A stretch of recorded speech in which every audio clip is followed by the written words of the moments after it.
So, with the year of 2021 drawing to a close, I wanted to try wrapping up the year with a review of each update for Sea of Thieves.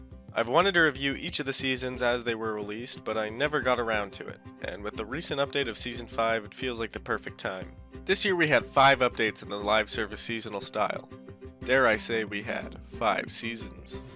This was a first for Sea of Thieves this year, and it really shows. Season 1 was leftover content from 2020's monthly update cycle, so it was understandable that it wouldn't have a ton to offer.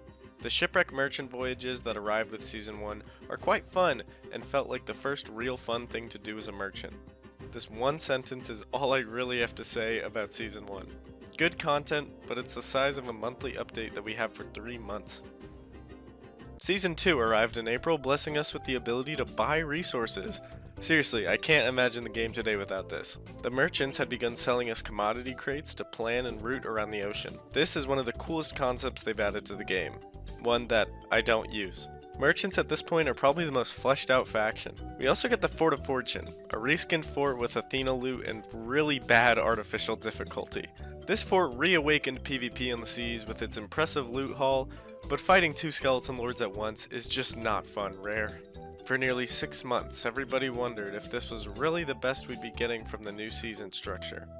None of the content had been bad, but it wasn't anything to blow us away, and Rare spent much more time teasing new content than they did showing, until E3.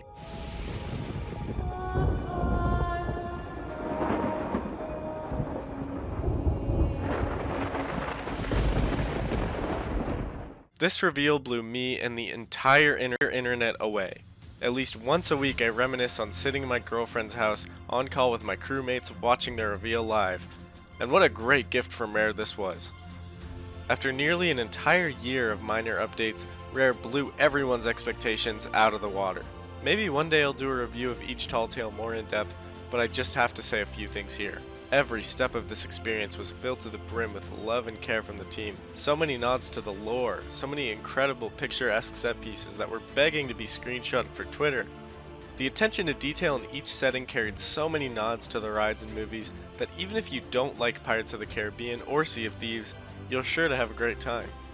The abundance of new mechanics, characters, enemies, and storylines make this such an important milestone for the game's history. Everything that the devs learned from Anniversary, Heart of Fire, and every update in between, it's the culmination of their craft. Out of the abundance to do in Sea of Thieves, these 5 tall tales are nearly worth the price of admission alone. A Pirate's Life was great content, but Season 3 is when the live service elements really started suffering. Tall Tales are not a part of the core gameplay loop, so they carry little to no replayability after you've completed their challenges. So while we did get an amazing update from the team, the core gameplay had still not been changed aside from seeing new enemies with broken spawn rates. Just when players started to feel the game was getting dry, Season 4 attempted to get us wet again with the Sunken Kingdom. 6 new Siren Shrines and 3 new treasuries dotted across the map. The shrines offering tall tale-esque puzzle segments with loot scattered, and treasuries offering on-demand PvE, like an underwater fort. I think this update is a much more clever way to expand the map, with players having to swim down also providing a better risk versus reward experience. Leaving your ship for 10 to 15 minutes at a time is a risky venture, so is it worth it? No, not really. After you complete the incredibly short amount of commendations for the Sunken Kingdom, if you're a player with maxed out levels like me, then you probably won't be doing these for long. The reskinned Korra loot is cool, but I'm not exactly fiending for gold, and I'm still a little salty we can't drink this potion. I think Rare forgets that if they want players to replay their content, they actually have to incentivize players to do it. Season 4 also brought us a new lore-focused voyage offered by Lorena. Our reward? A coral curse. I don't like the curse that much. But I do really like the lore and presentation of this voyage. For the future, I think voyages towards the Sunken Kingdom are a great idea to keep us going back there. After a year full of updates worthy of celebration, Season 5 arrived for us recently, carrying a treasure chest full of small but lasting additions to the sandbox. While this isn't what I'd call a huge update, it does make our experience playing the game feel much more streamlined and improved. I'll go over the additions in a quick-fire lineup. The quest board and burying treasure are great additions that lack proper incentives. I'm excited to see how these features evolve. Cannon rowboats are really funny. The new shanties are all fantastic. Ballad of the Mer is my favorite. Ammo pouches are great. Rats are cool. And the storage crate transfer is a lifesaver.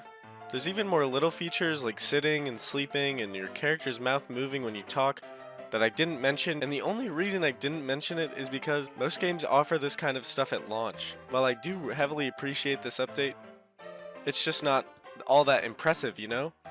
I would say my main gripe with Sea of Thieves in 2021 has been how seasons affected the update cycle. The live service elements suffered for almost every single season, with seasons 3 and 4 both having very little in the way of replayability. This leads me to talk about events. Events are such a waste of time. The rewards are always so mundane, like what is this? I seriously think the quality of life updates that arrived with Season 5 would have been much better sprinkled out throughout the seasons, to bring players back with something small and keep the game feeling even slightly fresh while having to wait for the next big content drop. That's definitely not to say I'm not excited for the future though. There are so many different directions the game could go in, and I'm so excited to see what's next.